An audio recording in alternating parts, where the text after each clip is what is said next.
We have a great panel here to talk about the future of mobility and transportation. I'm really excited about this topic of mobility and transportation, and here's why. If you take a minute and think, what would be one day in your life without mobility and transportation? It's very fundamental to our lives. It's almost as essential as water or electricity is. So if you really think about one day without mobility and transportation, the short answer is it would suck. It's a very diverse topic, and we have a great panel to really look at this issue from different perspectives. So please welcome with me Philip from Porsche Holding. Hello, Philip. Go all the way to the end. We have Yaron from Move It.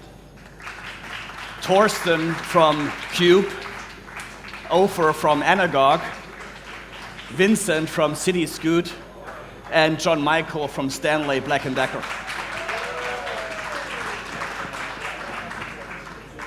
Thank you guys for the warm welcome. And guys, please take a microphone. We will share the microphone. And I just asked the audience now, to think, what would mobility, just one day in our lives without mobility be like? So I would like to ask you to share your thoughts on what it would be like. Ofer, what is mobility to you? Yeah, thank you, and good day to everybody. So, I think that if to be really short, mobility for me is two things. First of all is this device. Regardless of where I am, this device is with me, even near my bed when I'm sleeping, not to say that when I'm on a bus or when I'm driving. The second issue is the context. My mobility is my context, and we are all in different shapes of providing services to users. I think that the context is the equivalent to mobility. Right. Vincent. Well, I would say that mobility is freedom. Freedom to go wherever you want, whenever you want. And there's no freedom without choice. So I would say that the most important in mobility is to have the choice, so it's multimodality. John Michael? To me, mobility is all about enabling the future. For us at Stanley Black & Decker, it's a critical part of our way of continuing to be more progressive. So I look at mobility as we couldn't interact, we couldn't have the freedom, as other panelists mentioned, to really go about our business. So it's how we progress. Yeah. And Philip, you work for the Porsche Holding, and maybe you want to explain a little bit what the Porsche Holding is versus Porsche overall. And I know that you have a very interesting view of mobility overall. It's a very complex matter, and we actually have this visualization here to show that mobility is way beyond cars. Sure, thank you, Alex. Yeah, Porsche SE, the company I work for, is a holding company. We own just over half of the voting stock in Volkswagen Group with its 12 brands. Porsche is one of them. So please don't rush up to me after this to get a discount on your new car. We can't help. But we, as a major shareholder in one of the largest car companies in the world, we take a very holistic view and perspective on the whole mobility ecosystem, as I call it. And there are three fundamental pressing issues of sustainability that we are all confronted with, that we are trying to address, and new mobility and the slide that Alex put up will address. The three issues that come to mind are the first, from a personal perspective, each individual. We are over 7 billion people today, and over the next few decades, the population will increase by 25% to over 9 billion people. This, in turn, will put an enormous constraint on resources, natural resources, fossil fuels, etc. So we need more regenerative resources. But we also have a problem in terms of pollution, noise pollution, as well as exhaust emissions in cities where we all live. And this is the third point, infrastructure.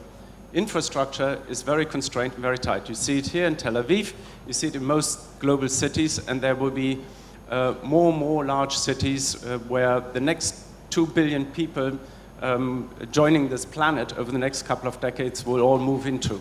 So those three areas need to be addressed. We have the enablers, we have the tools, starting with connectivity. The car, for instance, is becoming part of the Internet of Things. We have crowdsourcing, artificial intelligence, blockchain, a lot of enablers to provide solutions, and the solutions are on this slide. And I think we'll talk about this over the next As we talk half hour. about infrastructure, I know that Yaron has a passion about the issue of how do we make cities I smarter. have several things to say about it. For me, as a traffic engineer, I see several things. When I look at an average urban area, and I check the modal split, I see like between 30 to 50% of the trips are being done by public transport. 10 to 30% is being done by bicycle, and the rest is pedestrian and private cars. Now, traveling with private cars through the city has several disadvantages, unfortunately. I mean, we can see people are riding large cars with a footprint of 10 square meters, and they carry in most of the time one person only. Yep. They're using an internal combustion engines that are polluting, they're making noise, and they hot, and we need to change that. The struggle of the future is going to be to search for more traffic capacity inside the city, because when you look at the width of our streets in the city, it's going to stay the same. The right-of-way width is not going to be greater, because if we will widen our streets inside the city, we're going to end up having an environmental catastrophe. So the question is, how do we increase traffic capacity within our big metropolitan areas? So with regards to public transportation, I see in the future more people will use public transportation. With regards to vehicles, the size of vehicles must be reduced. Vehicles need to change their engine to electric engines, just not to get this pollution. We have this Autonomous Day in a few days from now. During the Autonomous Day here in Israel, traffic is stopped for 1 day. And it's really very interesting to hear on the news that the air pollution, is getting reduced significantly during that day, something like 90%. I mean, you can imagine how the air pollution is being caused by traffic, okay? Speaking about bicycles, we see for years we saw that bicycles are very popular in the Netherlands and in the Scandinavias, but during the last few years we saw a major increase in bicycle rides all over the world, and this is because of several reasons. First of all, people would like to avoid traffic jams, and it's an easy way to travel through the city with your bicycle.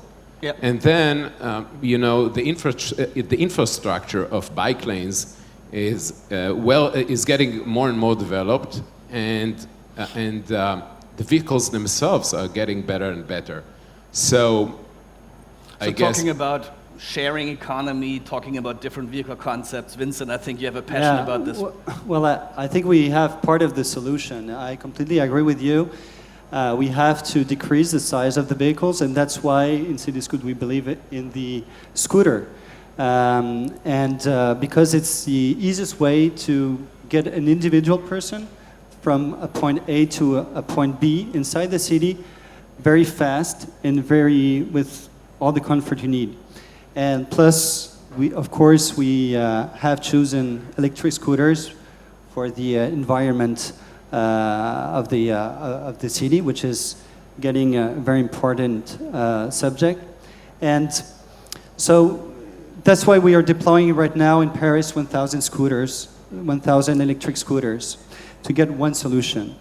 The important thing about that is that also we have connected vehicles, and we can get a lot of data to improve the traffic by giving this data to the city, by also building parking slots where people are actually looking for parking slots and where they are missing parking slots. All these data, we can collect them. And the last thing I would like to say also is that there is a strong need for the last mile and first mile and last mile. And the individual transportation is very important in addition to the public transportation. So this is part of the solution. It's multimodality. So you're saying also that the data that we can collect through our mobile phones, for example, can give us good intelligence on how we can actually improve cities, right? Where we can put parking spots, where we should put a bus stop, for example, right? And I know that Ofer is very passionate about putting, the end user at the core of this, mobility and transportation as part of our digital lifestyle. So, Ofer. Yeah, correct. Actually, what we have realized is that the only device that can tell you about the mobility of the user and make sense out of it is our mobile phones. And mobile phones today, I don't know if you know, have anywhere between 8 to even 15 different sensors on board. Now, if you can merge the signals that you get from all of these sensors, you can actually understand if the user is right now driving or on a bus or asleep at home. And this actually brings to the issue that, everybody are talking a lot about the connected car, but very few people are talking about the connected driver. And actually, it's not even correct to say connected driver because you're a driver only when you're in the car. Which is not actually that much time in the day, hopefully. Exactly. Yeah. So the whole concept, and I think that the breakthrough in the way that we are all thinking about mobility is to say, let's give a comprehensive experience. Let's try to figure out, by the mobile phone, what are you doing, at what time, and then feed different services based on this context. And that's exactly what we have managed to do, including if we are talking about some of the other issues over here, being able to say, if you are now on a bus, then let's give you a relevant service. If you are now driving, let's tell you where is the nearby parking space, which is about to get free. It's not yet free. So let's use the power of the crowd to collect all of this information. Yeah. So it's very interesting, right, to use sensor data from the phone in order to actually infer what is happening, what the user is doing, right? I'm getting up in my office. You sense that I'm getting into the lift. You sense through the barometer that I'm going down, and based on my usage patterns that I'm going to leave and vacate my parking spot in just a bit. So we can then tell John Michael that, hey, there will be a parking spot available in just a minute, right? So very interesting. And John Michael, so you work for Stanley Black & Decker, not the most obvious company, right, to think of for a mobility panel. But you have a very interesting story to tell. How do you think about this digital transformation of mobility? And I think we have some slide that I would like you guys to switch to. So, great question. I think what we've heard all of our colleagues here talk about is the world is continuing to evolve as we see the trends in our end user who uses tools and services that Stanley Black & Decker makes under many brands around the world. As the world changes, we all know that change is about what we're doing here today. But as you can see in the chart here, the way we're really looking at the future is there's going to be continued evolution in how our end user, meaning you all in this room here, and the people that work on vehicles around the world, how they, consume, how they interact on a daily basis. And we see some of these trends here and really can see around, we're going to see vehicles continue to take shape and size changes, right? All of my colleagues here all mentioned that the footprint has to change. And as technology enables that change, we want to develop, and we are developing some of the world's most innovative tools to make sure that we can support that market. Because as a smaller footprint, different tools are required. As energy consumption moves from petro to hybrid to electric, as we all see, We want to be on the leading edge of that change, and that's part of the reason why Stanley Black & Decker is here at this event and others, to be able to continue to develop that innovation inside of our business, but also find strategic partners in companies like the folks that are in this room to be able to continue to develop that innovation.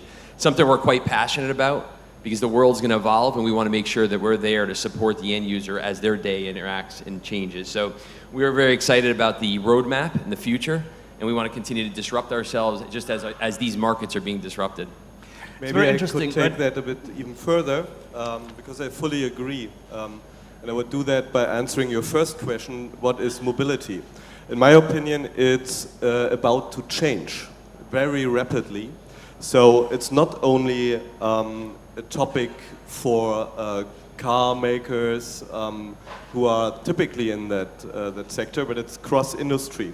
So it could be also touched by life science companies, right? So it could be Bayer, actually, because it touches the estate of the driver, the health condition. So all the innovations we see there can be really cross-industry, and I think that's why I'm deeply convinced that also these kind of discussions will in the future take place between VW, for instance, bringing in the competences of the mobility aspect of it, and having also people from the life science and healthcare sector here, represented by companies like Bayer, to discuss really the crossover aspects of it.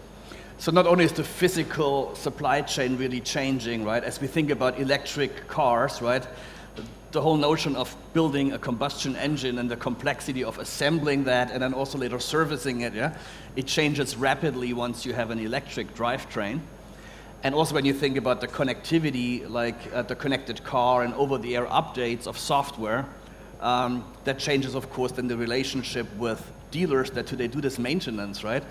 But what you're pointing at is the industry value chains are transforming, right? Today we have these siloed value chains, but in the future, as we think about this mobility ecosystem, it's really, we need this cross-pollination, we need to get different ideas from different industries to influence how we think in the mobility and transportation space. And when you think about this, I think today we buy cars typically, right? We're just getting used to maybe the sharing economy and on-demand access. But Philip, one very interesting aspect here is that as we think about the future of mobility, the question will become, there's new players, right, in this ecosystem, and the way we capture value changes significantly. And could you shift back to the slide, please? Alex, you're quite right. We see amongst many of the macro trends demediation in the value chains and a fragmentation in the system. The automotive industry, for example, used to have a very integrated, and still does, a very integrated value chain of research, sourcing and assembly. But now we are looking not so much at this integrated value chain, but at a mobility stack, to use more the tech language, where we expand this value chain by energy, as well as marketplaces, infrastructure and services. And we need to consider each layer in the stack and how we can capture value. As Alex already said, value creation, which is A to B mobility, and value capture, actually how you monetize that, will actually move apart from one another. So A to B mobility will actually go down in price for all of us over time. So firms providing mobility services will also need to consider where they're going to actually generate their revenues going forward. And this is actually the opportunity for everybody, car manufacturers as well as tech companies. Yeah, I think you're completely right, Philip. And there's, beside the corporates, there's another main driver when it comes to the change we see. I think these are the startups, the more mature ones, probably the B2B startups, who not focus on a specific industry, so they don't see it from a mobility aspect. They are maybe focusing on really general innovation, which can be adapted by car makers, right? Which can be adapted by life science companies, which is really cross industry. Yeah. And when you think about it, the way we make money, as Philip said, right, is going to be very different. And sometimes I wonder, all the car OEMs, they are rushing towards autonomous driving, right? They make a lot of R&D investments. And I think we are going, all the cars that are currently in R&D, they are going to be capable of autonomous driving on the highway, right? Let's see how long it takes to make it happen in the city. But I sometimes wonder, are they digging their own graves? Because if you don't have the ability to monetize the future of mobility, are you just enabling others to take advantage of this transformation? Well, for a start, you cannot really stop technological progress. And so rather than being disrupted, I think it's better to be a disruptor, to use that terminology. And I think there's fantastic opportunities also for the OEMs by trying to become leaders in this field to create new revenue generation models in this industry. So whilst there's certainly a threat, because a lot of what is behind autonomous driving is software-based rather than hardware-based, but it's the smart interaction between the software and the hardware, because you need the hardware for the fulfillment. And one has to bear in mind, if your mobile phone breaks, you might miss an appointment because it's not working. If you have a problem with a car, it may cost you your life. So it's a completely different problem to be solved. And this is where also the car manufacturers still have a very good starting position. It's going to be very competitive, but also a great opportunity. I think that's an important aspect, right? We saw this other digital transformation of, let's say, the media industry, right? But it's not really a physical supply chain. It's not about physical goods that you need to maintain to very high standards, right? It's a very regulated industry. But I think that's when guys like Stanley Black & Decker come in to make sure that these things actually operate and are safe. And that is really the role that we play, is as the evolution of technology takes hold, and I agree, you can't stop the progress. And if anything, we want to encourage it, even if it disrupts our markets. But we want to be there, and that's why we focus on the end user, because as the end user changes, as these vehicles take change in form and operate differently, we want to make sure that we're developing the technology to support, and then where we can bring advancements to supplying and sourcing and, I'll say, repairing these vehicles, we can help enable this change to be more rapid, because it is, back to the original question of mobility, it's really that efficiency of the model which is going to win, right? Who gives everybody, creates the most value and makes it most efficient for the end user with autonomous cars driving. I think that'll be the true winner in the end. So Yaron, you are very passionate about improving urban mobility, and autonomy, I think, is going to change many things, right? Yeah. Especially how we think about urban mobility. So maybe you can help us understand that. As I mentioned before, the challenge in the future in those urban areas that we live in, the dense urban areas, the challenge is going to be traffic capacity. And we're going to achieve more and more traffic capacity by obviously reducing the size of the private car, obviously by developing new traffic systems, for example, PRT system, PRT like private rapid transit. I mean, you can imagine that a capsule that goes to your apartment building and picks you up and takes you to the next LRT station. And then you can imagine that, you continue your travel through the LRT, and then at your last station, an autonomous taxi is going to take you to your destination. And then another alternative for you is to use your small electric vehicle that can be used or can be driven over the bike lane system that will be well developed in your urban area. So if I'm looking at the future street, that's what I envision, that's what I imagine. So we will be having a lot of trips, obviously at street level, but mainly within small electric vehicles, connected vehicles. That's why we're going to reduce traffic accidents and so on and so forth. We're gonna, look up and see several systems above our heads, like PRT, capsules overhead, and obviously underground, there's going to be a lot of traffic there. So we need to extend the infrastructure, right? We need to make efficient use of existing infrastructure, but also look at how can we extend it. And I think one interesting aspect is you think that we need to really reduce the size of vehicles.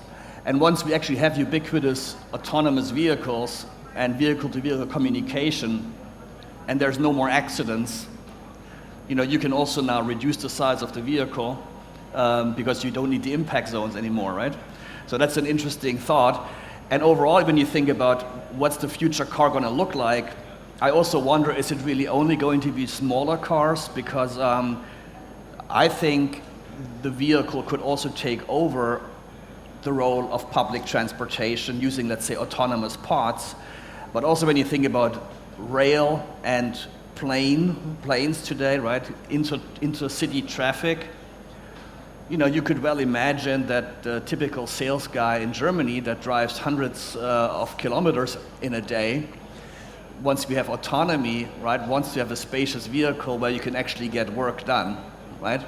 So the future is open, right? We don't know what exactly it will entail, but maybe some of you can share what your thoughts of the future of mobility are. So maybe Torsten, what would you hope the future of mobility would bring?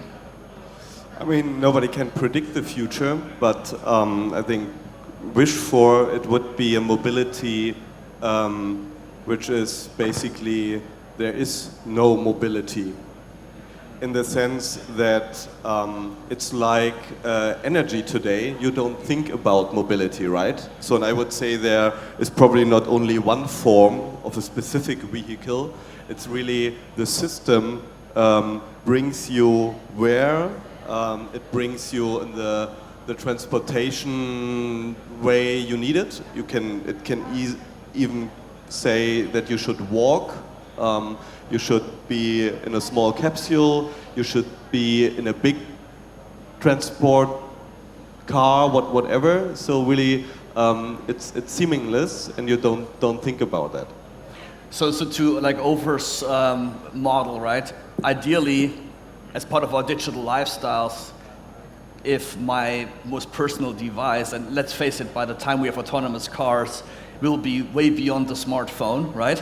It's going to be some other thing that will be able to sense. It's not the smartphone, it's just there. Yeah. So I would expect, if we're talking really in the future, that if I now have to go after this panel to another place in the city, that I just go there. And that if I have to be there right on time to take a car, the car would be there and take me there, right? So that I don't have to care about all the aspects we care about when it comes to mobility nowadays. So it's really convenient. It's like on demand, right? Yeah. And depending on the traffic situation, it will be one mode of transportation. Yeah, I was going to add on because that's a great point, because I think as I'll say mobility changes and you think differently, because to your point, you'll need less. That's a great point. We also look at it as the end users that we serve. Carpenters, automotive mechanics, any of those different people. Think about it, people are going to have to work differently, so they're going to need storage and organization that are going to be different solutions as these cars get smaller. How you carry your tools, your belongings, as you brought up the point, which is a great one, you'll be able to work in the vehicle. Well, you're going to do a number of different things. That's actually what we focus on innovation here in Israel. We run our portable storage, our business here, which has been a part of Stanley Black & Decker for over 20 years, making some of those most innovative storage elements, because we talk a lot about cars here, obviously a big part of mobility, but it's more than that. We think about mobility of not only the vehicle, but also the end user and how they work around the job site in an automotive shop or whatever it may be. So I think as we think about this dynamic of how it's going to change, how people work, what they do, what they carry, all is going to evolve. And so also what exciting. the cars do, right? Because if you think about it, we have this vision that there's going to be all these autonomous driverless cars just roaming the cities, going where there might be people to be picked up or doing deliveries if there is no need for transporting people, right? But then you also need to think, how do I actually provide vehicles that can be changing their character from transporting people to transporting goods in a way? Over. Maybe, just to touch on this point, and just to brainstorm a little bit different, we think that you said maybe the phones are going to disappear, maybe we should think about it in a different way. Maybe the cars are just going to be wheels. And your phone is going to be your computing device that makes this car personalized for you while you enter these wheels. So I think that, if you're trying to think about the future, there is one thing for sure nobody knows. But one thing is for sure, the personal computing device is going to be with us this way or another. And I think that if we're looking to the future, we need to start connecting the dots. Everybody is trying to build everything from its own perspective. If you are a car maker, you equip with the car with a huge amount of computing and sensors, etc.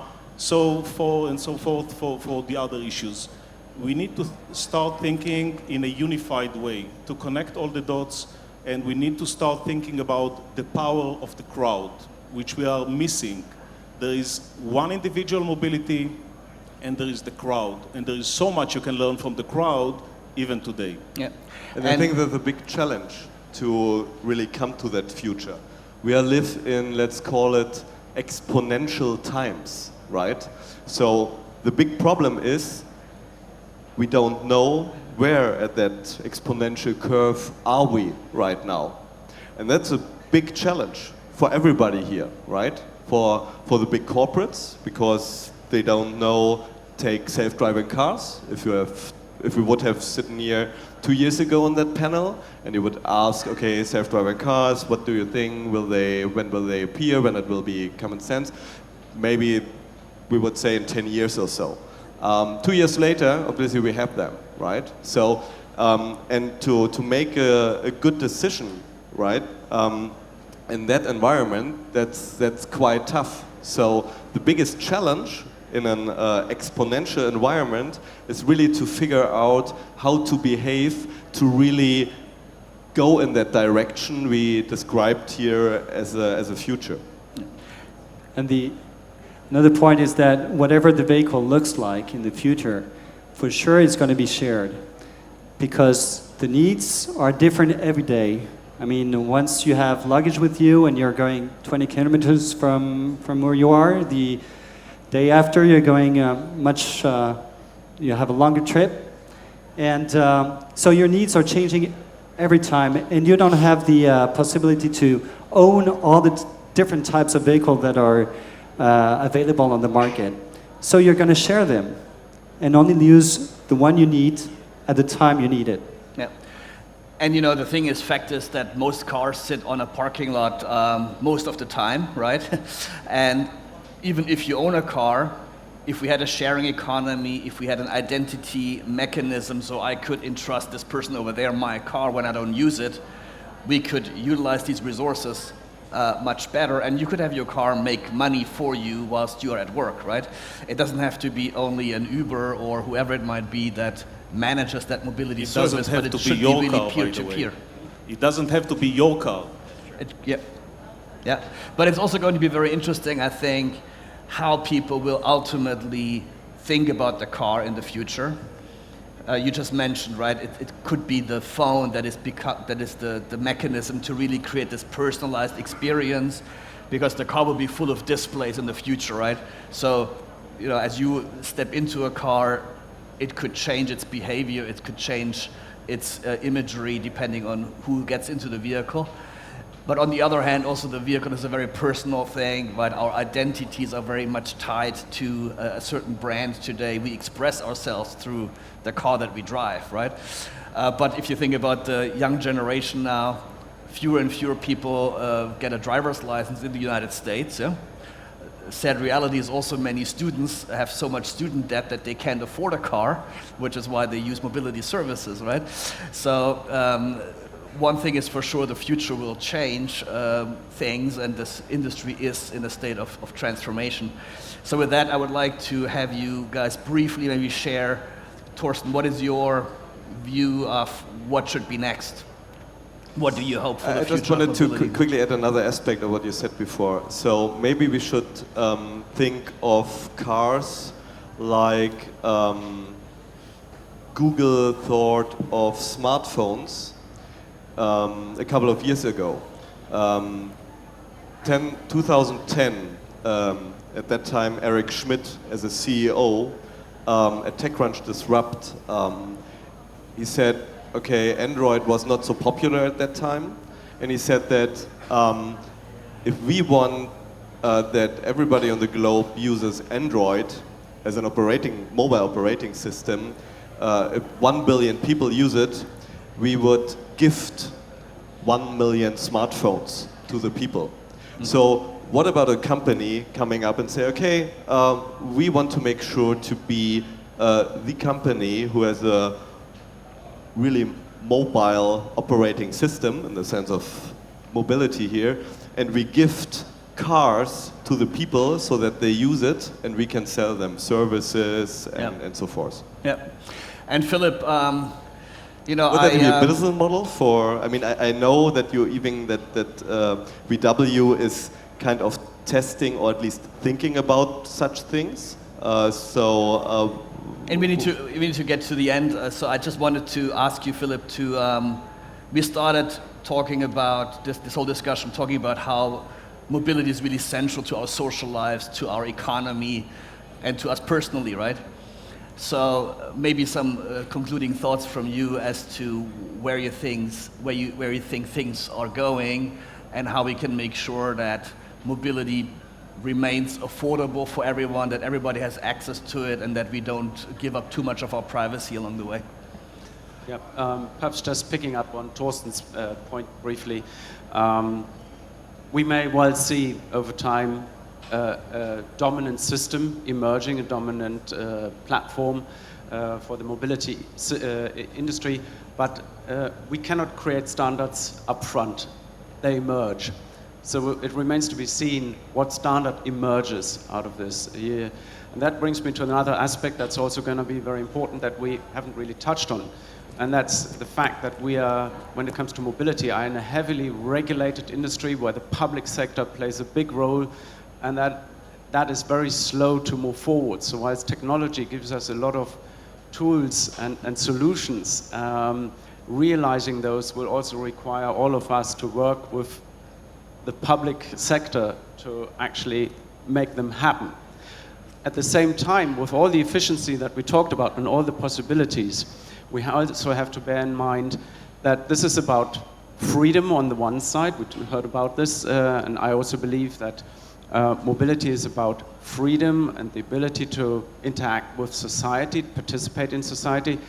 But in order to realize all those efficiency gains that we talked about, we also need to give up a lot of our personal freedoms in terms of our privacy, etc. We need to supply a lot of data about our wants and needs to make that realized. So there's going to be a trade-off, and we have to see where that balance is struck. And there's hope that maybe technologies like the blockchain might give us a technology to harness the value of data without giving up our privacy. And I know that both you and I are very passionate about this. So if you guys want to have a discussion on the future of mobility, I think all of you guys will be happy to engage. I think you guys did a great job at helping us understand the diverse aspects of the future of mobility. It's a huge, broad topic, and we covered lots of ground in the 45 minutes we had. So please thank the panel for their contributions. Thank you.